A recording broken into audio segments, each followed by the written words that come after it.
ESFP와 INTJ의 사랑 이야기. 네, 오늘의 주제는 왜 그런 보통의 데이트가 아닌 정보 전달 위주의 데이트를 하기로 결정했는지, 그게 자연스럽고 좋았는지 맞아요. 이유를 설명하는 게 좋을 것 같아요. 누가 이걸 먼저 주도했는지 모르겠지만 전 제가 그렇게 했던 것 같아요. 서로 더 이상 상처받기 싫었어요. 연애를 하면서 불필요한 시간, 감정, 돈 소모하는 거 너무 싫었고 더 이상 그런 것들을 반복하고 싶지 않았어요. 마음이 이렇게 친밀감으로 서로 막 딱 이렇게 밀착되기 전에 상대방에 대해서 알아보고 나에 대해서 또 전달하고 그래서 맞으면 맞고 아니면 아니다. 아, 그럼 당신도 결혼을 전제해둔 예, 연애를 예, 예. 하고 싶어서 음. 그런 거죠. 그런 가치관은 서로 공통 분모였던 것 같아요. 이제는 결혼을 전제로 한 그런 연애만 하겠다. 그래서 사귀는 데까지 정말 많은 그런 에너지 소모가 있었죠. 네. 저도 그때 당시 나이가 뭐 그렇게 많은 상태가 아니었고 20대 그래도 초반? 중반. 중반, 거의 중반 직전에 23이었나? 네, 4시였나? 네. 그랬으니까 24살. 이제 뭐 일을 열심히 하든 공부를 열심히 하든 뭐 연애를 열심히 하든 뭔가 열심히 해야 될 때라서 연애를 할 것 같으면은 그만큼 공부나 다른 거에 좀 소홀해질 것 같다는 생각이 들었어요. 내 체력이나 에너지가 저는 적은 사람이어서 그래서 좀 집중하고 싶다. 그래서 연애를 한다면 정말 결혼하고 싶은 사람이랑 하고 싶다 이런 거였고, 저는 개인적으로 또 부모님이나 주변의 분들이 그렇게 결혼해서 행복한 분들이 없었어요. 그래서 저는 결혼에 대해서 별로 좋은 이미지가 없었기 때문에 그런 것도 있었고, 그런데 이제 제가 이제 종교가 있으니까 그런 얘기 잠깐 하자면, 제가 이제 나중에 그렇게 종교 생활에서 나중에 배우게 된 바로는 결혼이 원래는 되게 좋은 거더라고요. 근데 그걸 내가 주변 사람들에게서 보지 못했을 뿐이구나. 근데 원래 결혼은 되게 좋은 것이다. 이걸 나중에 알고 난 다음에는 한다면 정말 좋은 이 결혼을 정말 같은 마음으로 할 수 있는 사람이면 할 수 있겠다. 근데 그게 아니면 그냥 나는 빨리 돈을 벌든지 공부를 하든지 그런 거에 좀 에너지를 집중해서 쓰고 싶다. 그런 상태였어요, 마음이. 네, 저도 이 채널을 지금 하고 있는 이유가 뭐 그런 말 흔히 하잖아요. 자, 결혼식장 가서 너 이제 지옥문 활짝 열렸다. 정말 아니거든요. 저는 제 인생에서 가장 잘한 일이 결혼이라고 확신하고 15년 동안 그 생각이 변함이 없고, 그리고 그러기에 많은 사람들이 정말 결혼 생활을 행복하게 했으면 좋겠고, 또 솔로 남녀분들 중에 결혼을 하고 싶은 마음이 있는 분이라면 정말 이런 것들을 공유하든 정말 어떻게 해서라든 좀 이렇게 좋은 그런 관계를 잘 이어나갔으면 하는 그런 바람에서 막 소개팅도 많이 시켜드리고 그러는 거거든요. 정말 이런 행복한 그런 커플들이 세상에 많아졌으면 하는 그런 바람입니다.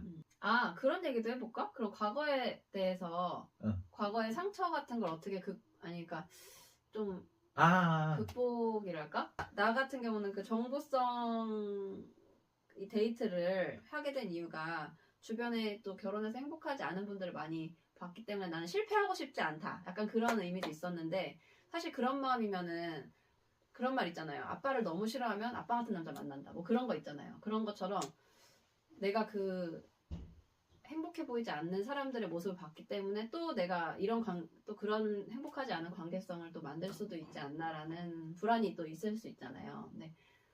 어떻게 그렇게 되지 않았는지. 저는 뭐 다 끝난 과거의 연애사지만 그게 좋을 수는 없겠죠. 뭐 다 좋게 끝났으면 날 안 만났겠죠. 그치, 그 사람이랑 뭐 살았겠죠. 근데 아무튼 그런 것들이 너무 좀 데미지가 컸어요. 한번 이별하면 거의 1년 동안은 정신을 못 차리고 제 삶을 제대로 이렇게 영위하지 못할 정도로 삶이 많이 무너졌기 때문에 그러니까 그게 어떻게 현재 연애에 영향이 없을 수 있었는지 그 부분을 얘기하는 게 좋을 것 같아요. 그걸 어떻게 설명하죠? 잘 어. 맞아서 그런 거 아닌가요? 그냥 그 사람이 맞는 사람이라서 그렇게 될 수밖에 없었다. 근데 뭐 비슷한 패턴의 행동을 내가 할 수는 있잖아요, 이 사람한테. 아니에요. 그럼 그거 과거에 딱딱 다 끝난 거예요? 그쵸. 왜냐하면은 과거에는 예를 들어서 내가 A라는 여자를 만났는데 자꾸 어떤 돈 문제로 자꾸 싸워. 그러면 돈 문제로 싸울 것 같지 않은 돈이 많은 여자를 만나요. 근데 돈 문제가 아닌 또 다른 문제가. 다른 어떤 여가 생활이나 취미적인 걸로 싸워. 그러면 그래. 그러면 돈 문제도 아니고 취미 여가도 아닌 그게 싸움이 안 될 것 같은 사람을 또 찾아서 만나. 아, 계속 이렇게 가지를 쳐내는 거구나. 그런데 또 이 사람은 또 약간 뭐 좀 소통에 좀 어려움이 있고 좀 답답한 막 고구마 먹는 것 같은 답답한 그런 문제로 또 자꾸 부딪히고. 근데 좀 지치는 거죠 이제.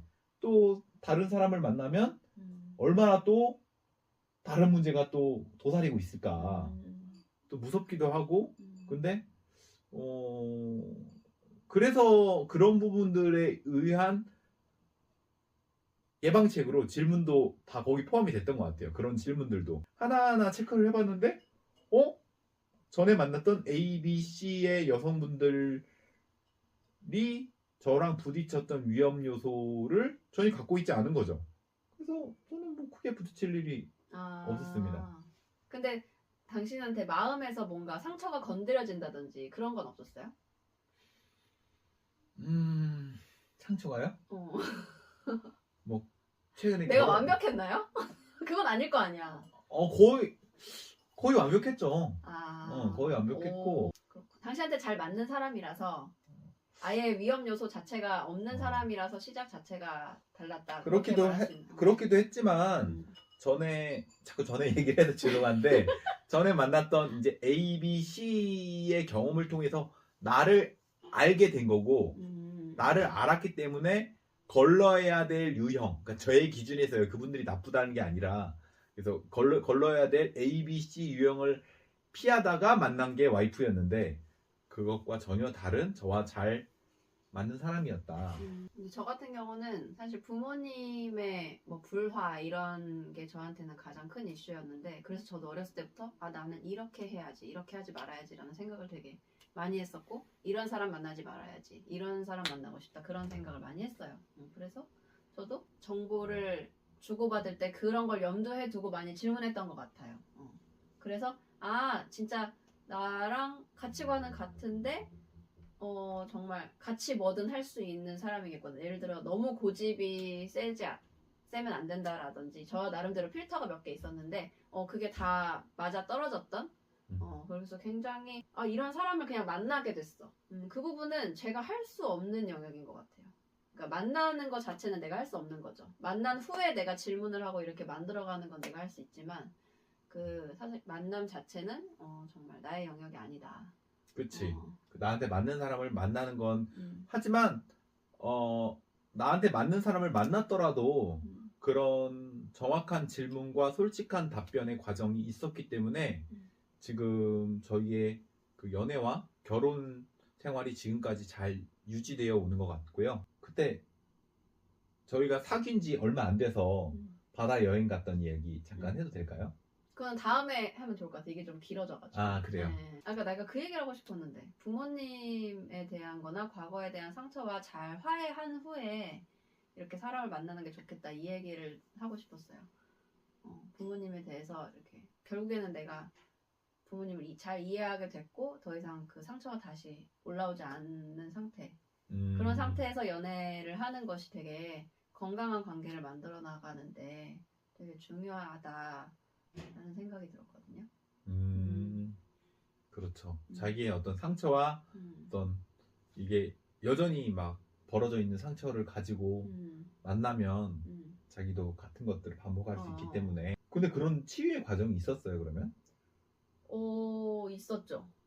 되게 오래 걸렸던 것 같아요. 뭐 대학교를 제가 지방에서 다니면서 그러니까 이미 부모님이 헤어지신 상태였기 때문에 그때 엄마랑 지냈을 때였는데 엄마랑 이제 떨어져 지내면서 엄마가 이렇게 많이 고생하셨겠구나. 그동안 이제 살림을 엄마가 다 해주시고 저는 공부만 하면서 살다가 따로 떨어져 지내면서 엄마가 참 고마운 분이었다라는 거. 엄마는 얼마나 이렇게 힘든 과정을 묵묵히 참고 견뎠을까 뭐 이런 생각을 하면서 엄마를 이제 그냥 엄마에서 약간 여자로 이해하게 되는 같은 음. 성인으로서 이해하고 존경하게 되는 그런 과정을 거치면서 그동안 엄마한테 섭섭했던 거나 이런 것들이 그냥 자연스럽게 고마움으로 바뀌게 되는 그런 과정이었고, 아빠에 대해서도 아빠의 인생을 돌이켜 봤을 때 그냥 아빠가 이해가 되고 얼마나 힘들었을까.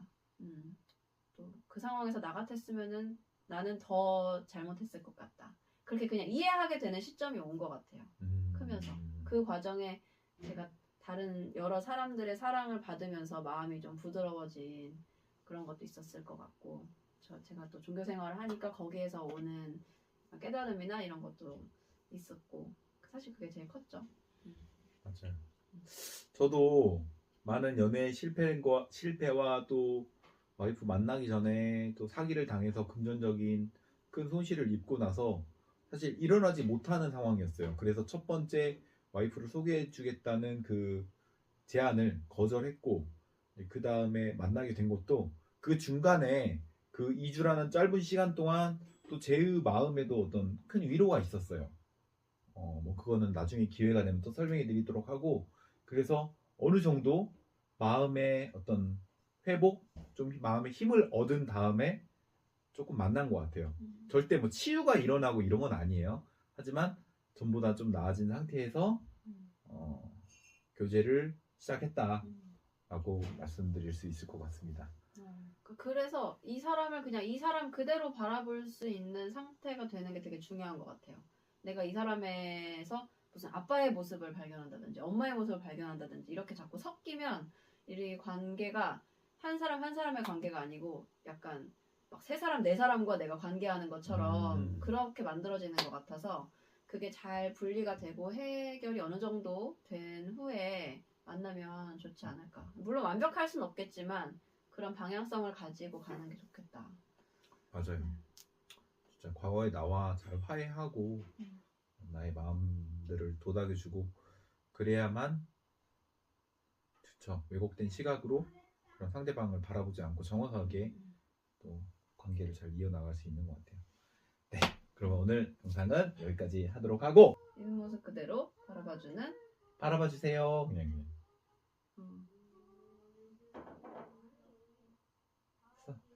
눈을 가져요. 그러니까 왜? 아니, 있는 모습 그대로 서로를 바라보는 눈을 가져요. 이렇게 할까? 하트로? 네. 음. 있는 모습 그대로 서로를 바라보는 눈을 가져요. 그렇지. 있는 그대로 바라보는 게 진짜 중요하지.